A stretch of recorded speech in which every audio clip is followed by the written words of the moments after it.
everyone. I'm Linda Nickell, and welcome to the Happiness Hour. My goal here is to help us all connect, inspire, and create. And every week, a new guest is here to share their work, inspire a little creativity, and help you improve your photography skills. The schedule for our upcoming presentations are on my website at lindanickell.com. And under Happiness Hour, you'll find the links to previous episodes on my YouTube channel. Tonight's guest is Nick Stover. Nick is a full-time landscape photographer and workshop instructor based in California. He specializes in mountain landscapes, aerial photography, and adventure travel photography. Nick's work has taken him all over the world, and his website, stoverphoto.com, provides a beautiful representation of the images he's created. While you're on his website, sign up for his newsletter and check out his blog. In tonight's presentation, The Power to Create, Nick will talk about giving ourselves the permission we need to embrace the creative process. He'll introduce us to a few key concepts, such as creativity is not limitless, shifting from thinking as a photographer to an artist and/or creative storyteller, defining how you see your creative process, and much, much more. Welcome to the Happiness Hour, Nick. Thank you for having me, Linda. It's an honor to be here. I am so excited to have you. So one of the things that I was tickled about when you and I talked yesterday was I had asked you, did I miss like an Instagram page that you might have, or, what do you have? And you said, I don't do social media. And yes. I was like, well, how am I going to stalk you? Yeah. And I was caught off by that. And then at the same time, I was impressed by that. So if I've missed something in your intro, will you please, share with us what you want to, let people know about? Sure. And I know that you are doing workshops and thinking about workshops. So please feel free to share that. Yeah, I have a little bit at the end. And so the social media, I actually don't have it in this presentation, but in a couple of the other ones, I talk about my rationale and reasons for social media. And what I discovered about 3 years ago is I was chronically dissatisfied with my own work on a day in, day out basis. I had over 12,000 followers, and I would play this game where my mood was dependent about how well an image would do when I would post it on social media, and whether it was reshared or not, or how many likes and comments. And then I found myself at times creating work that was less about me and what I wanted, and sometimes more about, this will get more likes or comments, or et cetera, et cetera. So I decided to take a break, which is now stretched into 3 years. And I've been growing a business successfully without it. So it's been nice. That's wonderful. Yeah. I've had conversations with people in this room about, how come I posted this photo and I think it's a great photo and no one's liking it? And yeah. I always go back to, you post what you like. Who cares about what other people like? This is your work. This is what you're trying to, that makes you happy. You're doing it in your free time. So I commend you for doing that. So. Yeah. All right. Did I miss anything in your bio you want to share? I think we're good. I'll have one little quick intro slide as we get in, but no, you did great. I appreciate the words. Oh yeah, absolutely. All right. I think you should be able to share your screen. All right. I'm going to start the share then. Off to the races, which is great. Okay. Well, thanks to Linda and to the rest of you for tuning in. It's rather exciting to spend some time. It's only 5:30 California time, so I didn't lose my whole evening. I'll still get it back soon. And then it's also an excuse to ask my wife to cook dinner. So thanks for that. So my name is Nick Stover, as mentioned in the conversation. And I do have a mission, which I probably need to update on my website, but it's a little bit of what we'll go into today. And that is helping amateur landscape and nature photographers who are interested in deeper connections create more impactful images so they can confidently and consistently express themselves. And there's a couple things about that are key to understand in the essence of what I work on and when I teach and what I'm trying to get people to understand about themselves on this journey. I don't teach just the technical, nor do I teach just how to process. I want people to touch into their vision, to understand their own creative process more and more, because as we're able to get more confident and consistent, we're able to oftentimes deepen our connections, able to deepen our connections with our work, deepen our connections with other people. So something like this tonight with you all, I should say y'all to be more correct probably, is that kind of an example. So I'm typically, I have speaker fees when I speak to camera clubs, et cetera. But when Linda reached out, these are the kind of things I'm happy to do for free. And I'm happy to do this for free because Linda is doing this to help that connection among other people. And so hopefully we'll get through that tonight. As we go through, let's start kind of right out of the gates and talk about what is creativity. So one of my favorite books on creativity is from Elizabeth Gilbert. She wrote the book, Eat, Pray, Love with Julia Roberts as a movie, blah, blah, blah.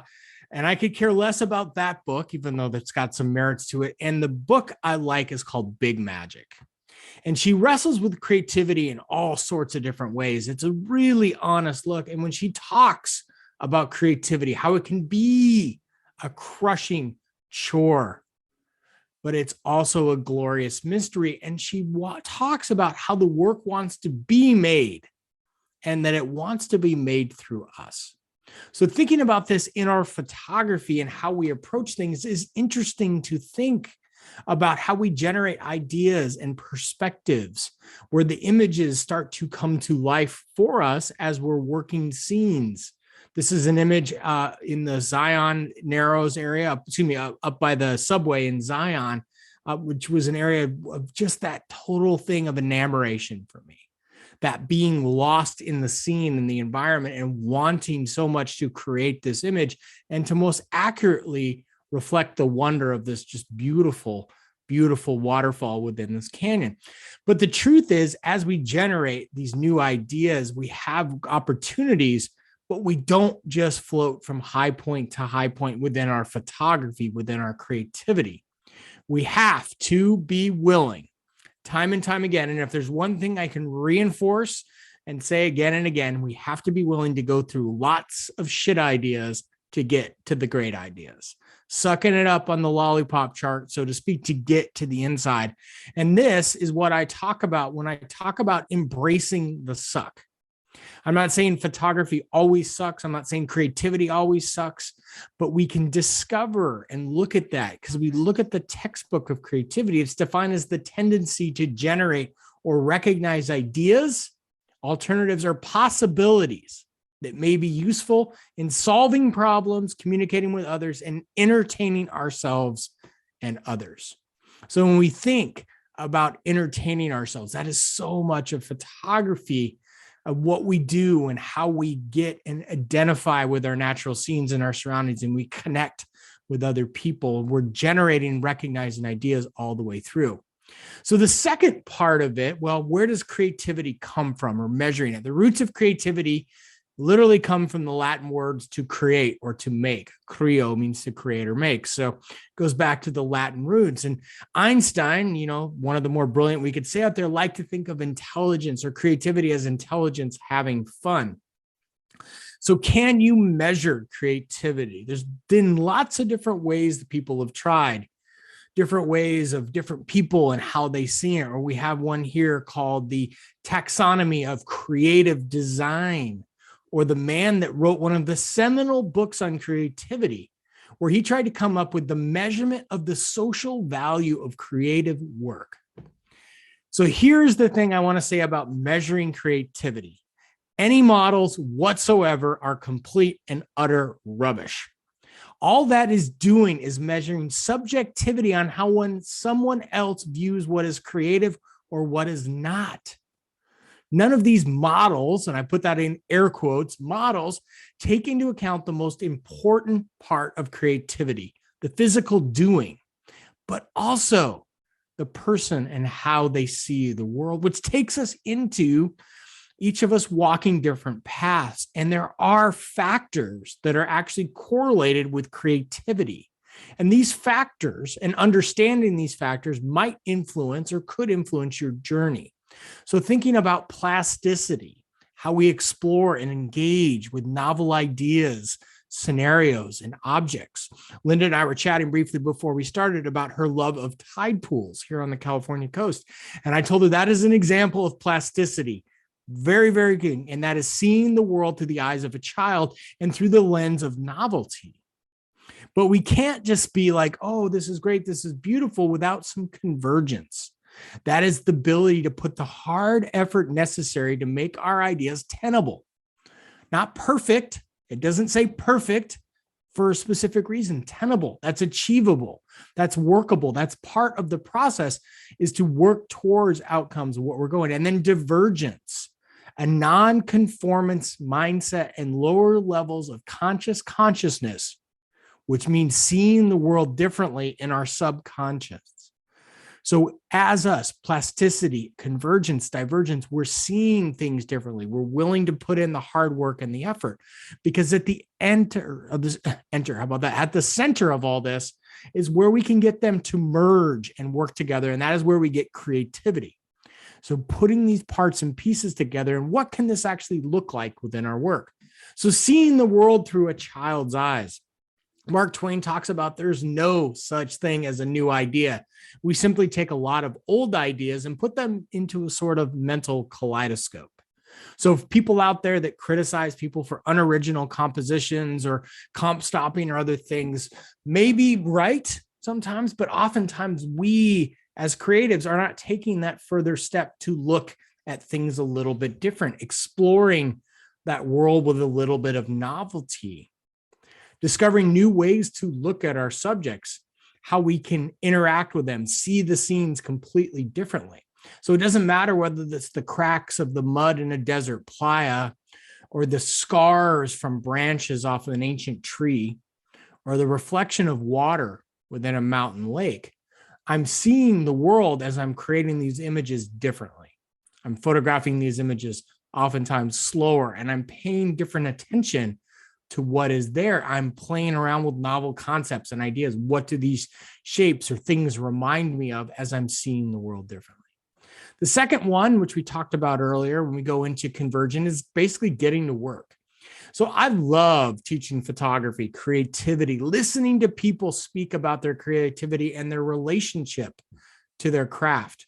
But all too often, hidden within the questions that they ask is the underlying and sometimes very obvious question of, is there any shortcuts? What kind of shortcuts did you discover within your work or your process? And I can tell you, as just Edward Weston probably wrote 100 years ago or thereabouts, if any message worth giving to a beginner, is that there is no shortcuts in photography. And so convergence is where we make our ideas tenable, where the dedication to our craft, it doesn't care if we're a full-time pro, what camera model you have, or what you think a scene should look like. So take an image like this I captured pretty early in my career in the Zion Narrows, and as I processed it, it's one of those rubbish piles, just garbage. But over time, over frustrations, over multiple processing techniques and methods and understanding, I could start to get to what I like, what feels right.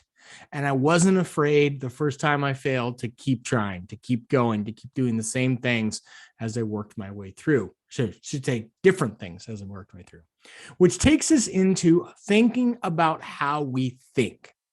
This is a key part of creativity and where it lives, first of all, but also where we think. So we live about 10% of our time in the conscious part of our brain. In photography, these are our thoughts, our perceptions, our decision-making. These are the conscious parts of our brain. What we're thinking, oh, I'm going to go photograph this particular place, or I'm perceiving the sun, or my decision, I'm going to use an F16 versus an F11, blah, blah, blah. But that's not creativity. That's just simple execution. When we get as the iceberg of what lies beneath, the emotional depth we seek in the creative process is where we bring out those emotions, where we have that creativity. Ideas kind of start to take shape, and then we bring in lots of the imagination. So these are parts and places where the real work gets done, not what we just feel emotionally, but what other people feel when they look at our work. So this is not necessarily where we go for the obvious image, the obvious thing, and we start to bring forth things that reveal a little bit of that mystery, a little bit of that capability that's out there, that wonder within nature. So thinking about how we think also helps us to talk about that physical act of doing, that process of experiencing, understanding what we are seeing and what it starts to mean to us. So when I work on projects, for example, I try to go back to the same places time and time again to see it in different lights, to see it in different conditions, to see it as well when I'm in different conditions. I am not a monotone. Every single day is everything's great, everything's awesome. I have moods just like every other human. And as I work scenes, I will see things differently based on how I'm feeling or what I'm seeing, or maybe what I slept, or even what I ate on this particular day. So thinking about that as we work also helps me. And what we're going to talk about next is creativity models to think about. Repetition, we can work our way through. So we can't measure creativity. Yes, you could say you can, but I'm going to say it a couple more times. I don't believe we can, but we do have models we can measure, or excuse me, we have models we can follow that help to produce more impactful images that are lucky. If we're lucky, will resonate with an audience. And so one of the more widely accepted models comes from Graham Wallace, and it's called the Wallace model of creativity, WALLAS, not WALLACE. So preparation is the first step. And this is where we fill our brain with knowledge and ideas. A night like tonight, hopefully, has some preparation. We're going to fill your brain with some new knowledge and ideas, spending time looking at books, spending time reading, spending time out in nature, spending time looking at other people's photography. We're not designed or interested in copying that. We're interested in coming up with new ideas or seeing what they have been seeing. Then we have incubation. This is where we visualize our images. This is where we think of our scenes. This is one of my favorite parts of photography, to walk scenes, to look at the world through that novelty, that plasticity, going back to the world and what am I wanting to see. Illumination is the third step. This is the point in time where we actually get to create our images. This can be hugely rewarding. And then verification, where we polish, evaluate, and assess, where we rework things and kind of work through our process.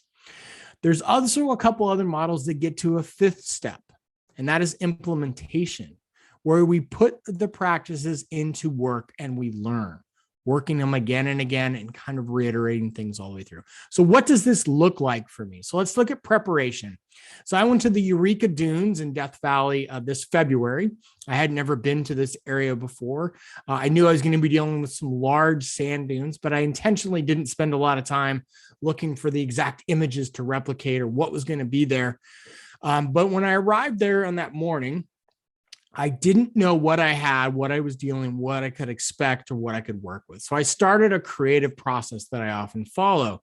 I'm seeing where the sun is going to crest those hills.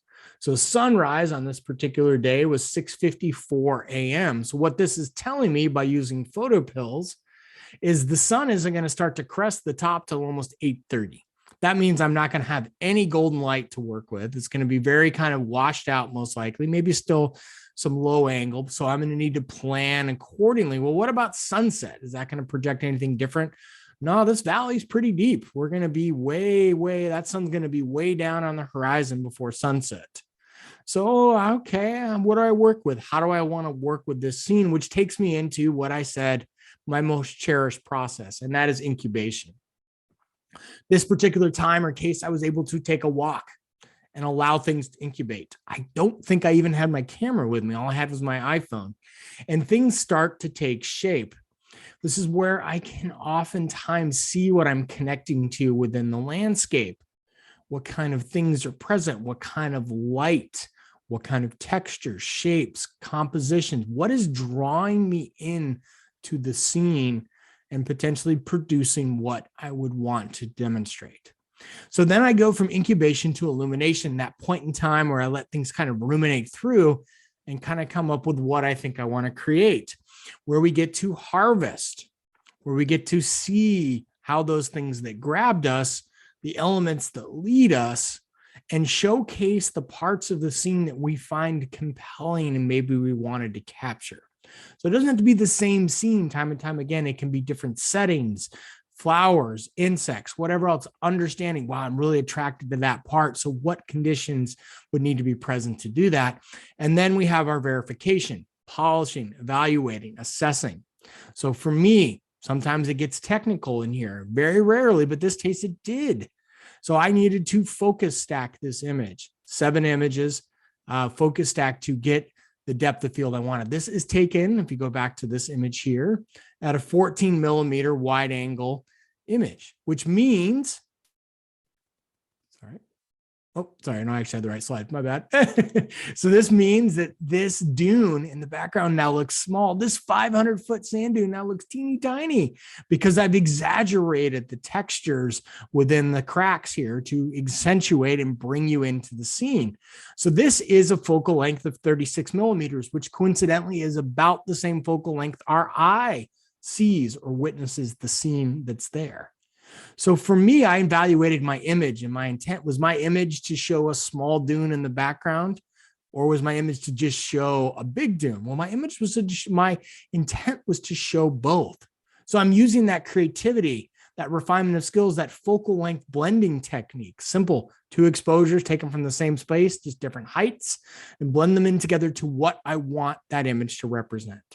So that verification become a great part of the process.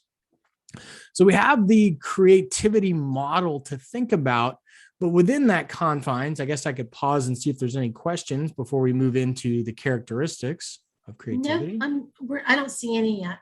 Lots of nice comments, though. I think you're going to be pleased. Yeah. Yeah. Oh, I see one in there about Anne Lamott talks about shitty first drafts. Yep. SFDs. Exactly. Yep. He's exactly right. Okay. Well, I'll keep rolling. So, sure. Which is great. Okay, so the characteristics of creativity. So I can't pick favorite books on creativity, but I do really like this one. It's called Wired to Create by Scott Barry Kaufman and Carolyn Gregory. And they talk about, which I've tried to summarize here, the characteristics of creativity. It's similar to the Wallace model, but there's more characteristics and things go a little bit differently. We start to embrace the concept of thinking styles.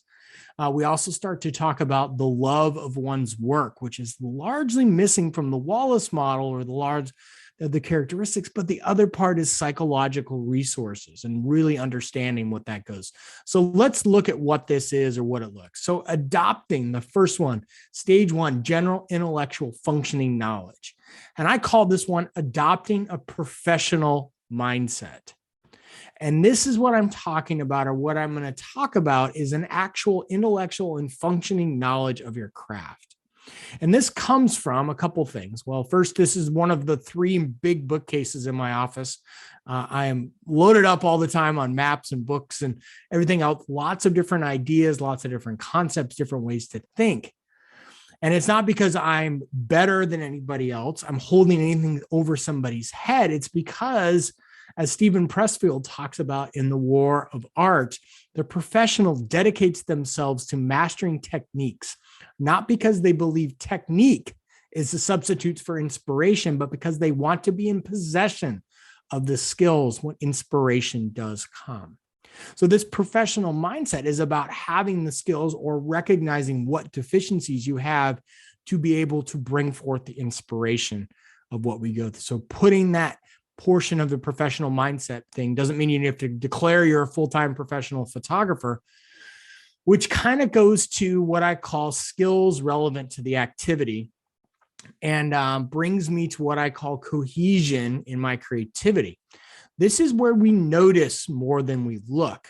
As Maya Angelou talks about, we simply can't use up creativity. The more we use, the more we have.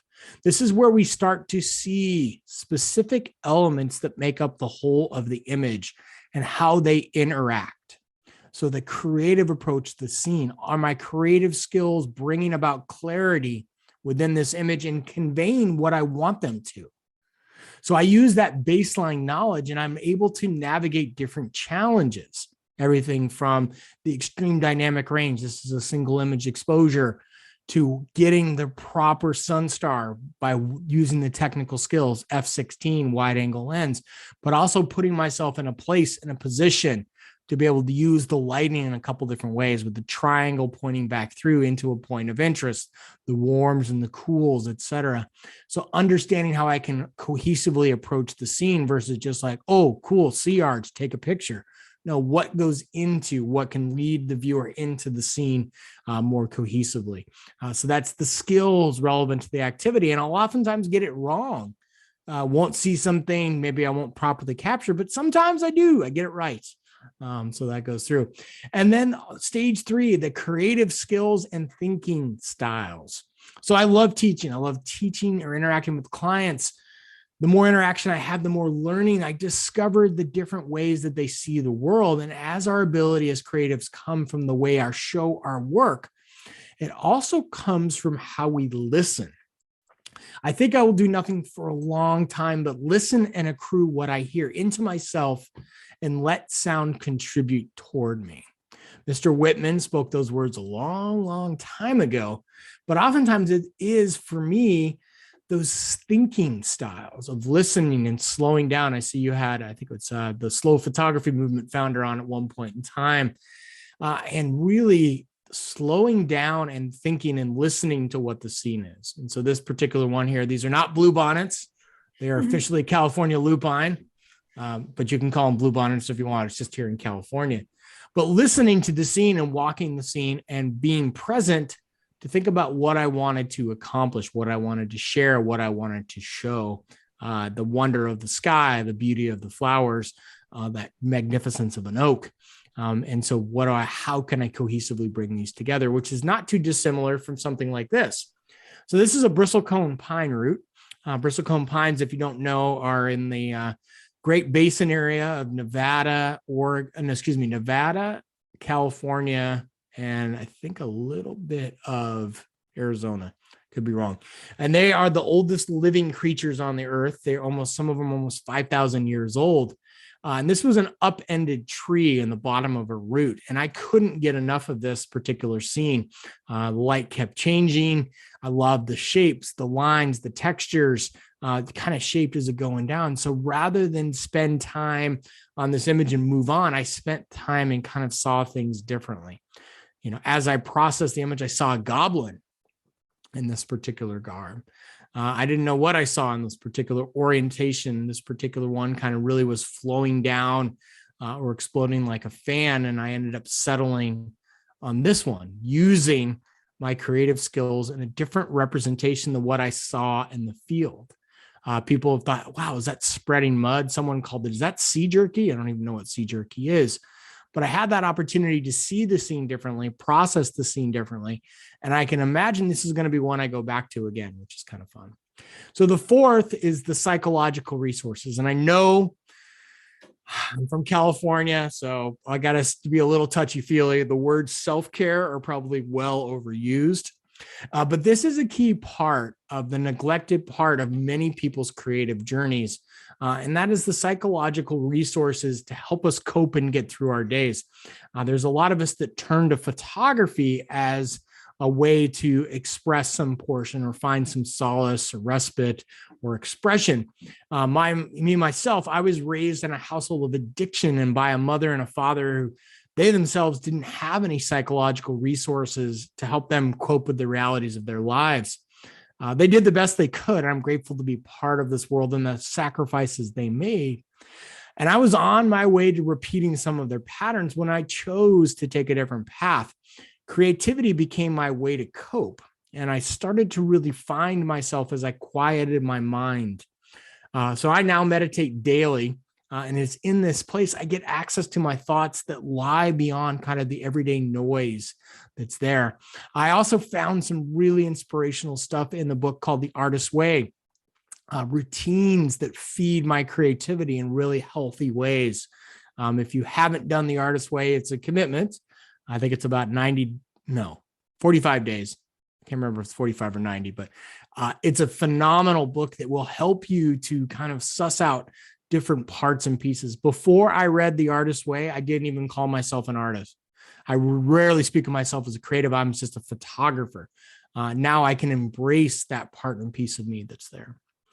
And then those psychological resources to have that base is where we can get to that creative place from where we can operate and start to experiment. I haven't always been a Californian. I grew up in Colorado, went to university there. I could say college. You guys are not my UK crowds. And I can always revel in the beauty of a grand and majestic landscape. But as I've gone back in and I have a base, I can start to find more subtle beauties, looking at how patterns form or how lines kind of work in different ways and how color can create more than just obvious beauty.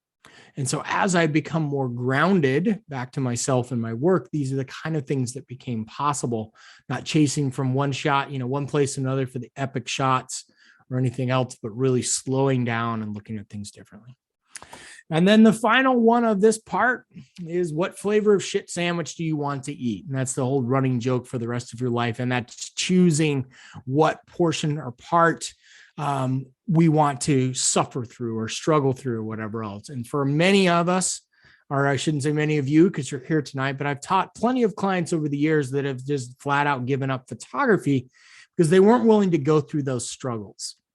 And for me, that inner motivation, that love of my work, and the process flourishes. For this one here, this is in Sedona. This is called Oak Creek.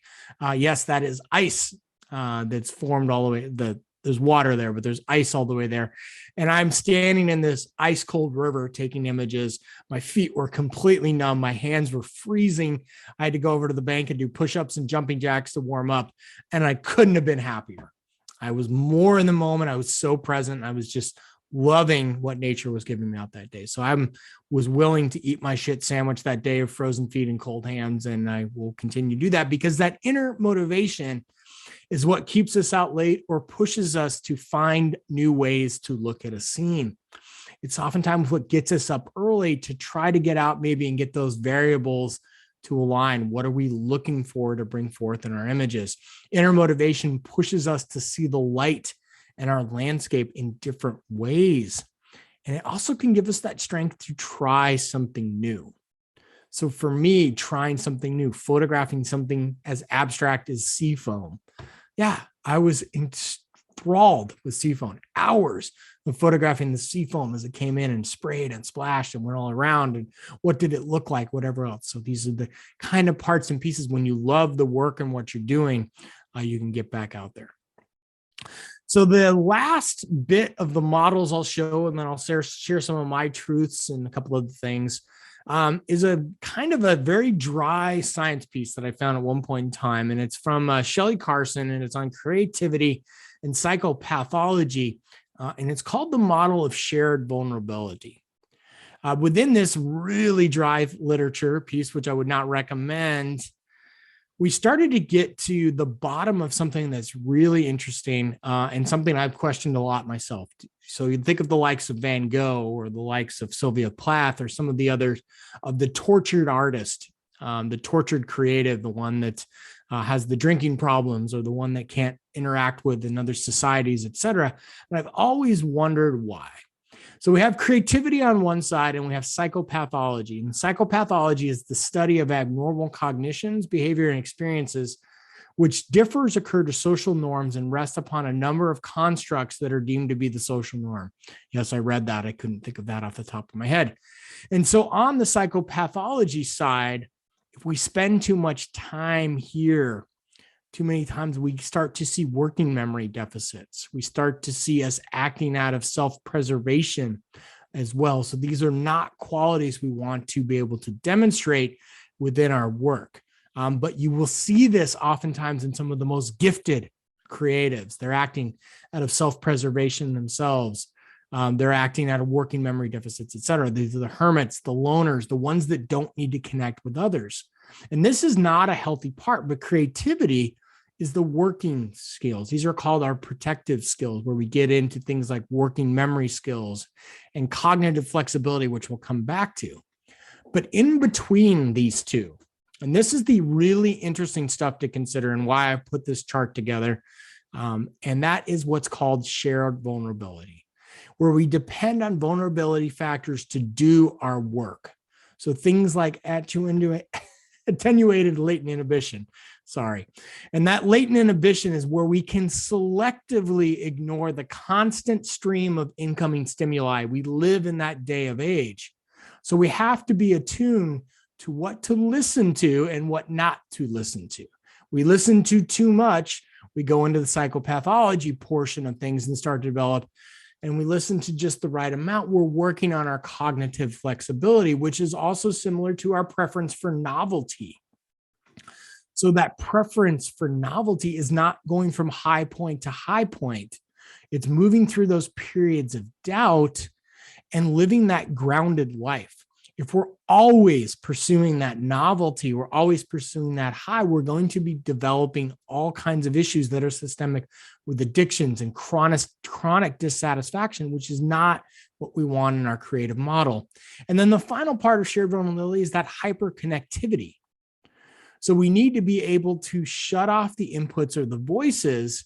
We cannot expect ourselves, nor should we be productive and creative all of the time.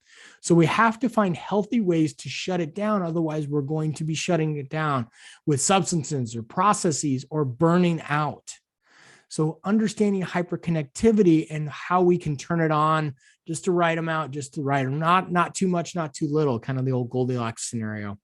And that is the part of this, which I want to talk, I said, come back to cognitive flexibility.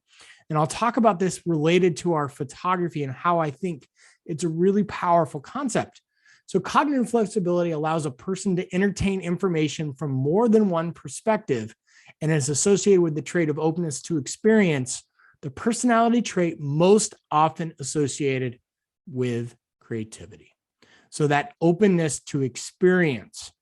And as we find parts and pieces of ourselves, we'll look at something like this. I am entertaining information from more than one perspective. This is the subway. And how much do I cherish in my work? What am I looking for? What am I trying to see? What am I communicating? How am I choosing to communicate?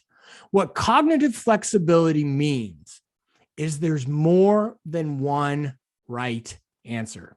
And any photographer educator that tells you there's only one answer, there's only one composition, there's only one way to do things is totally and utterly missing the entire point of the creative journey. There are way more ways to think about a scene that communicate different things.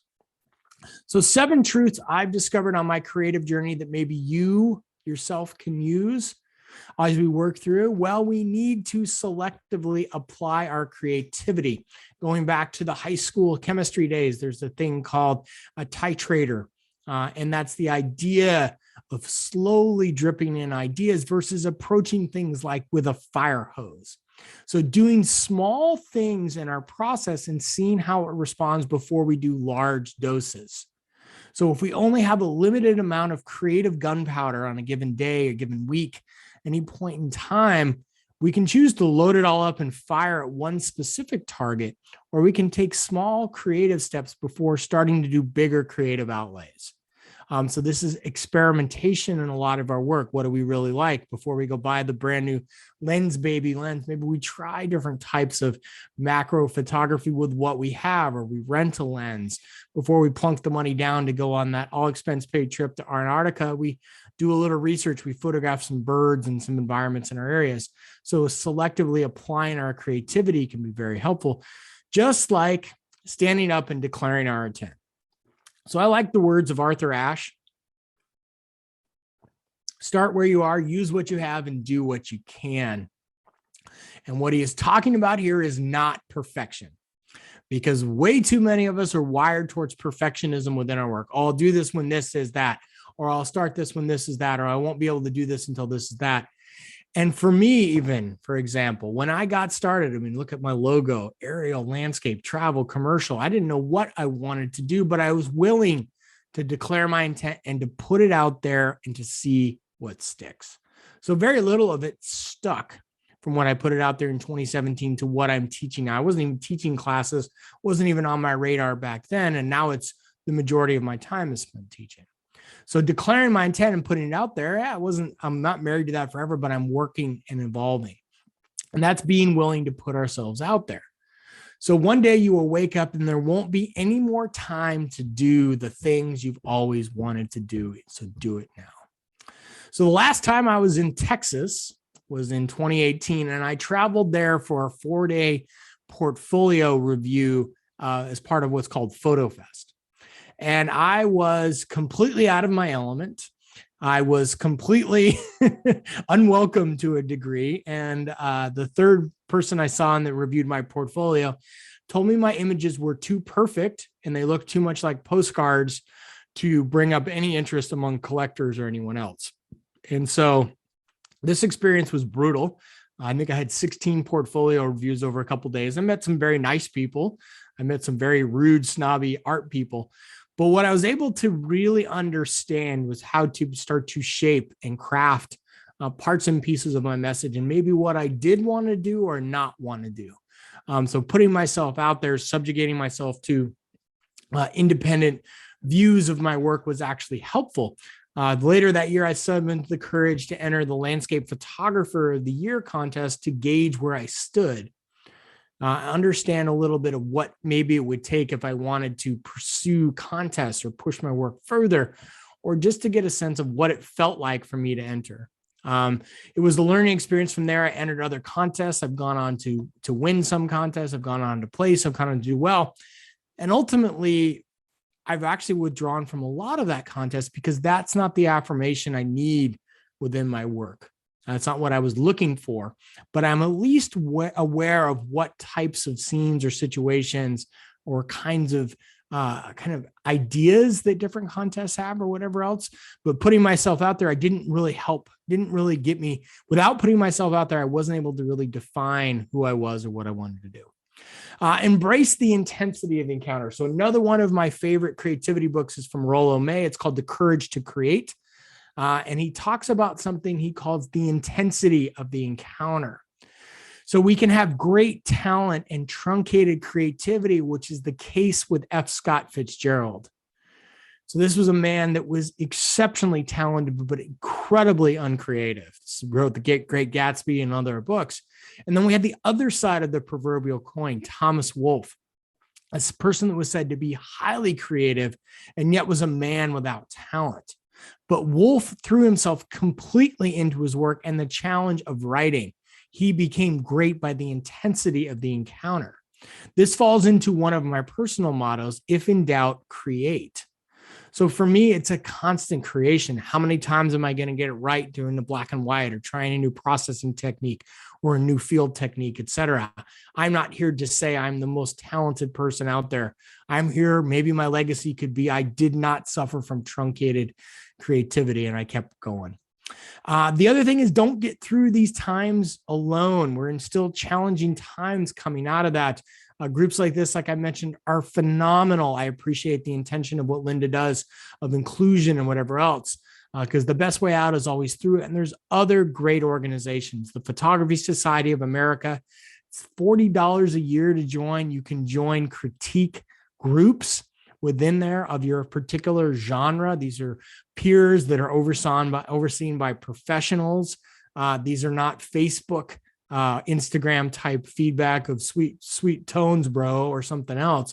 These are going to be people that are going to constructively look at your work as you constructively look at their work. There's also different groups. There's photo clubs all over the place. That's what I speak a lot to.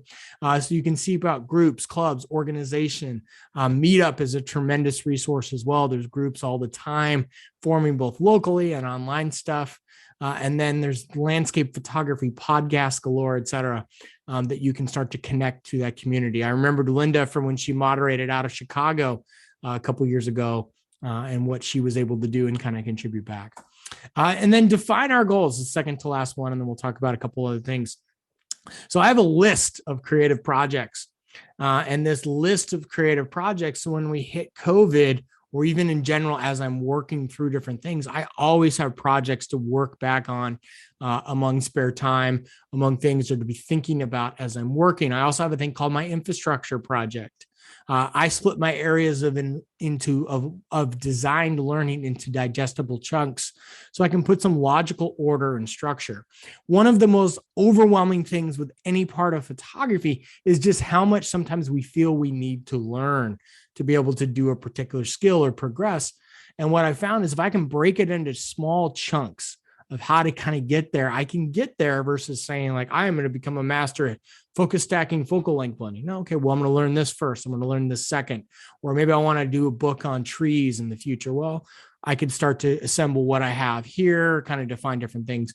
So defining the goals. The other thing for me, which I think actually the Lynn's group is one that talked about this. I have a vision board.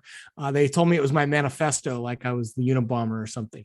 But to get motivated for me is to make a vision board. This is two things. One, it's images that really I connect with. I keep a PowerPoint that I'll put images in. I just take simple screenshots. I'm not looking to replicate the compositions. I'm looking to understand why I'm connected to those images. I also have my vision board where I'm able to move things around a lot of projects I want to work on, workshops I want to do, etc. This is on the closet door. You can probably actually see it behind me there, really small, but those things really help me. And then the final one, going back to it, is being willing to practice. Like Kurt Vonnegut says, to practice any art, no matter how well or badly, is to make a way to make your soul grow. So do it. This does not mean you need to be out photographing every day. But what I say it does mean is every day, try to find a little way to help your soul and your creativity grow.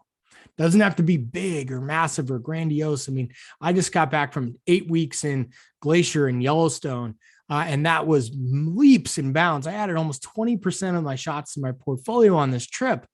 But I'm not going to be out photographing much at all in the next couple of months. I'll be teaching, I'll be working on the images, I'll be refining, I'll be pulling out and extracting what's there and growing myself, helping myself along the way. So some other ways to grow real quick. So these are, you'll see a QR code here. So those of you with smartphones can just open up your camera and then hover over the QR code and it'll take you automatically to a landing page for my tutorials. My tutorials, most of them start at $15 and they go up to the most expensive is $50. And that one right now is preparing your images for print. And I'm putting a code into the chat called Fall 50. So my tutorials are half off for the rest of this month. And the preparing your images for print is a deal because it comes with a 16 by 20 metal print. All of my print preparation, workflow, et cetera, plus you also get 10 free 8x10s. So you can pick that up for $25. So I work with McKenna Pro. So you get a 16 by 20 metal from them. So that's a great deal. And then all the other ones are on there too. So I've got about 16 different tutorials on a wide variety of topics to kind of help us move forward. I also am going to be resuming, fingers crossed, no more Delta Lambda or any other variants in the future in field workshops. What they're going to look like exactly and where they are. Thank you, Lindsay, for the nice words about my tutorials. I don't know, but if you want to get added to the list, please do so. So I'll be doing definitely Desert Southwest, definitely a Central Coast Sunset one. And then I'm kind of deciding on a couple of others. I'm not going to be doing workshops full time, but I'll do probably 4 a year. Great opportunity to connect as well. So there's good. And then the final thing is if you don't want any classes or workshops before we talk about the last little bit, which is going to be the last bit of the presentation about engagement with creativity. I also have an Etsy shop and I'm also selling 2 calendars. So some photographers like seeing other photographers work or supporting that work. These are $20, include shipping. Once again, the QR code are on Etsy, Nick Stover Photography. One on the Central Coast, one on the national parks. Yes, that is a bison and the Grand Prismatic. Sometimes we get lucky in photography, not always skill that gets out there. So those are the ways for us to connect or just sign up for my newsletter. I don't spam. I send out really good information. I would say 90% of the time. It's not always perfect, but I don't spam. I never sell your list, et cetera, and you can unsubscribe, but love to have you join. So let's finish with what I call the openness to experience. And this is our openness and our willingness to experience new things on this journey to find that recharge and purpose, kind of tying things together. And so there's four main parts of it. So we have intellectual engagement. Intellectual engagement is our opportunity, our drive to engage with ideas, finding new ways to express ourselves. And Steinbeck talks about ideas are like rabbits. You get a couple and learn how to handle them, and pretty soon you have a dozen. And I think there's a lot of that within our intellectual engagement where we can search for truths. We can work a problem solving. I'm working on a blog post called Work About Workarounds. Like, what kind of workarounds are we putting into our work? Balancing parts of our creative process, searching for different truths. So anything from intentional camera movements to problem solving different lighting conditions or focal lengths, et cetera, is an intellectual engagement portion that really can bring things home. Just like affective engagement, we can explore the full depths of human emotion. This is where we get to move beyond taking pretty pictures and start to create compelling images, not taking. It's about making images. So this one here, Glacier, this is from the Swift Current Lookout, the highest trail within the park. And these are the times I just feel so unbelievably connected and alive within my photography, seeing what is there and feeling so filled up about what is there, and to be able to share that with other people within my work is great. So that's the effective. And then we have the aesthetic. Yes. We get completely absorbed in our craft, fully exploring and appreciating the beauty, where we can remind ourselves just why we got into photography to begin with. So many of us want to really portray beautiful aesthetics of what we've experienced within nature and tell stories, et cetera. So aesthetic engagement is the big part. And then the final thing I will leave you with, many people can be afraid of solitude, afraid of exposing themselves to what is out there and what they're truly capable of. And I like the words of Wendell Berry to find that solitude. True solitude is found in the wild places where one is without human obligation. One's inner voices becomes audible. One feels the attraction of one's most intimate sources. One returns from solitude laden with the gift of circumstance. So creativity requires us to use, or capacity to constructively use, solitudes, retire from that world that is too much for us. And then when we are quiet, let that solitude work for and within us. So I consider my ability to embrace the solitude one of the assets I have. The quiet moments of time are huge fuels for my creativity. And it's not just about avoiding distractions, it's about giving the mind the space it needs to reflect, make some new connections, and find meaning. So the mind must have the space it needs to settle down if it's able to come up with the insights that make for more original creative work. With that, I hope tonight was helpful for you, and I'm going to stop the share, and then I'll stay around as long as we need for questions. All right, let me get back over here. I'm kind of speechless, guys. There's not one question in here. Not one. I cannot believe this. Nick, so many ideas, so many thoughts. My little head is about to explode because I get you. I get everything that you said. And I'm sitting here, I don't know if you can see me, so you're nodding going, this resonates with me. It sticks. I completely get what you're saying. And it was, I won't say it here, it's powerful.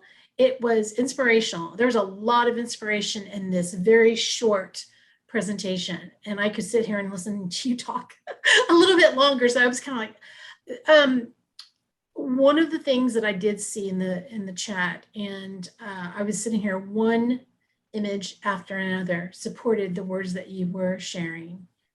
And that was just amazing to me. Karen Riley wants to know, do you ever journal your ideas? I do. Yeah, I journal every day, actually. And that's one of the Artist Way principles, where you you have to do 3 pages of journaling every day when you're actually following the Artist Way book. So it takes a little time. I don't currently do 3 pages of journaling every morning, but I do journal every day. I got lots of writing projects that I'm working on. And that helps me to set tones and to really work through problems. I find I can verbally communicate issues or things I'm dealing with, but oftentimes if I just sit and write it out, I'll come to the answers I'm looking for. So yeah, journaling's very helpful, and it helps me to solidify concepts. A lot of the stuff I brought forth, all the diagrams in here are things that I developed myself, oftentimes just journaling, like doodling, like how can I possibly describe this particular thing or this particular concept in but such a way. So yep. Susan Hansen, who is a retired journalist, I don't know if you could ever retire from being a writer. He wants to know, were you by any chance a literature major? No, my undergrad is in construction management and my master's is in business. Okay. So yeah, I didn't, I dismissed it a little bit. I wouldn't say harshly, but yeah, I would love to continue. As I don't know if it was you that had mentioned Anne Lamott, Bird by Bird. I read that book once, and I'll be going back and reading it again. Just a tremendous book to help us understand a lot of the different parts and pieces of writing and expression of ourselves, because the two go hand in hand a lot of times, I find, to be able to describe our images, to be able to describe what we're feeling or experiencing as well. So okay. Work in progress. Aren't we all? Yeah. I embrace it though.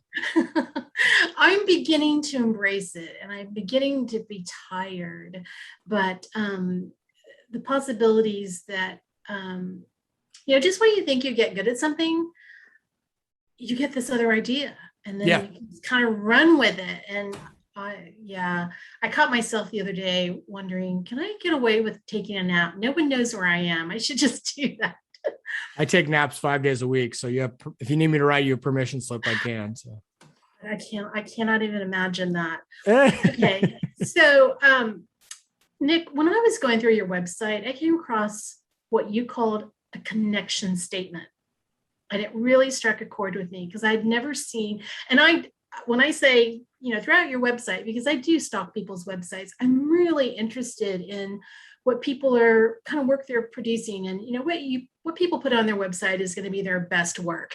But every once in a while, I run across little nuggets when they talk about their about me. They slip, and the real person comes out. And one of the things that you said really struck a chord with me, and it was, I just want to read this. It says, "I exist to honor the art of photography and its ability to capture the moment or show a beauty that can be shared with the world." And just in your images tonight, you've done that. Bravo. Well, absolutely stunning work. This was a wonderful presentation, and it's a huge contribution to the project that I've been trying to compile these photographers that are willing to come and share what they know with strangers. And you're just one more person that's. When are you going to share your images and your process with everybody else? Because never. As I looked at your website, I saw some strikingly beautiful images on there and a lot of intentionality. So I'm not a voting member of your group, but I think that they should put you on the speaker list. Maybe number 100 is Miss They're Nickell never herself. allowed to vote. I believe in a dictatorship. And we're going to mute you right now. But thank you so much, Nick, for coming and doing this, because this takes time. And I know you've done this presentation before, and it's on your YouTube channel. People can find it, but there is something so important to do it live. No, it's huge. Yeah, it's just huge to come and have people that want to listen to what you have to say. And that's the one thing about this group, is a lot of these people don't know me. They might see my pictures on Instagram. Some of them are related to my friends that don't even follow me on Instagram. But we all connect through images. Yeah. And through a love, of this art form. So it's very meaningful, and I really appreciate you coming. Okay. Guys, I saw Susan's question. Oh, I'm sorry, I missed it. No, it's okay. So Susan asked, I had 2 images of the narrow canyon, one of which I said was an early photo that I called garbage. The latter image is one you were pleased with. Why did you say the early one was garbage? So the early one was actually an HDR processed image. And I can't get HDR to look right for the life of me. I don't do HDR. And the reason that I can't get HDR to look the way I want it to look is it really takes away a lot of the highlight and the shadow detail. And so it really makes the image much flatter in most cases. And then it doesn't, because when you're looking at an image, you should be seeing a lot of the highlights and shadows of the warms and the cools. So areas that are getting direct light should be warmer. Areas that are in the shadow should be cooler. And so if I look at an image like that, it's made it crunchy as well. So it's really accentuated the textures within the rocks to make them look unrealistic. So that's why in those particular cases, I didn't like that image. And now I thought the final processing got to the point of really demonstrating a more accurate representation. I don't need to be a perfect representation, but a more accurate representation of what I saw and felt. So good question. There's a comment that just popped up, Jamie, and Jamie and I don't agree on a lot of stuff. She likes to poke at me, but she says this, and I completely agree. There was a lot to process with this one. Thanks for making us dig deeper. Well, good. Is there anything that you want to close with? I know you're basically done, but anything that you want to go, let me just slip this in here before I shut down your presentation? No, I don't think so. Just if you do subscribe to the newsletter, just drop me a note that you came in via Linda Nickell Happiness Hour. And otherwise, I appreciate the opportunity. I genuinely appreciate the opportunity because it's it's been fun to the upside of COVID for me as I give presentations now all over Canada and the United Kingdom, and different perspectives and different groups and different places. And it's just fascinating to be able to touch base with people from different backgrounds, walk of life, perspectives. Yeah. The United Kingdom, for example, I mean, these are images I'm showing of places that most of these people will never see. Right. They're in their 70s or later, have health issues or whatever else, yet they can still appreciate that experience or whatever else. And so I don't think we can underestimate the impact and the power of our creativity beyond what we see in our images we share. So I completely agree with you. I have a lot of Instagram friends that are international. And, a lot of times I'll kind of get harassed by friends, taking photos. They're like, everybody takes that shot. And I said, I'm not taking the shot for you to look at. Yeah. I'm taking the shot for a friend. Now she's a friend, but she was my Airbnb host in Poland, random. Somebody that follows me because I'm taking her to places that she's never, like you said, she's never going to be able to come over here. Yeah. And I take it for myself. So, that's what's most important. And I hope people take a minute and soak in what you said. And I, for one, by the way, I don't subscribe to a lot of newsletters, but I subscribe to yours. So, and I'm going to tell you, he doesn't spam, and there's some good information in that newsletter. So well, great. You guys, you can connect with Nick at stoverphoto.com. So please visit his website and sign up for his newsletter. Next week, fine art photographer Paul Malinowski will be here to talk about Luna Quest, the 2020 full moon project. Until next time, go out, create something beautiful, and I hope that we see you again soon.